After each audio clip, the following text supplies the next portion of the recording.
আমরা বলেছি নির্বাচন পরবর্তী আল্লাহ তাআলা যদি আমাদেরকে, আল্লাহ তাআলা তার মেহেরবানিতে আপনাদের ভোটের মাধ্যমে এই দেশ সেবার সুযোগ দেন, সরকার গঠনের সুযোগ দেন, এবার যারা নির্বাচনে অংশগ্রহণ করছেন আমরা তাদেরকে আহ্বান জানাবো, আসুন আসুন 5টা বছর অন্তত দেশটা এক হয়ে চালাই।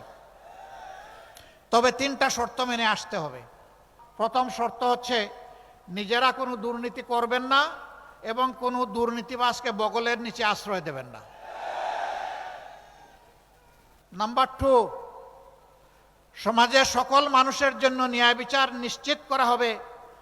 ন্যায় বিচারকে প্রভাবিত করার দুঃসাহস কেউ দেখাবেন না, রাজনৈতিক প্রভাব খাটাতে পারবেন না।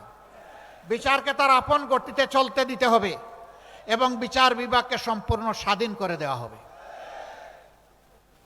যাতে অর্থের বিনিময়ে নয়, ন্যায্যতার ভিত্তিতে একজন মানুষ যেন ন্যায় বিচার পায়। এখানেও কে গরিব কে ধনী, কে কোন ধর্মের, এটা দেখার কোনো সুযোগ নেই। সমাজের কে কোন চেয়ারে বসে আছেন ওইটাও দেখার কোনো সুযোগ নেই। যে অপরাধে সাধারণ একজন মানুষকে শাস্তি দেওয়া হবে, আইনের আওতায় আনা হবে, একই অপরাধ যদি দেশের প্রেসিডেন্ট করেন তিনিও রেহাই পাবেন না। এর নাম হচ্ছে ন্যায় বিচার।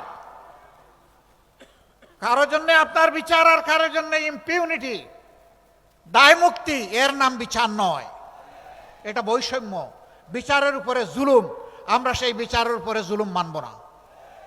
3 নম্বর শর্ত, 54 বছরের বস্তা পচা রাজনীতি যা বাংলাদেশকে দিয়েছে ভালো, আমরা ওই বস্তা পচা রাজনীতি আর চাই না।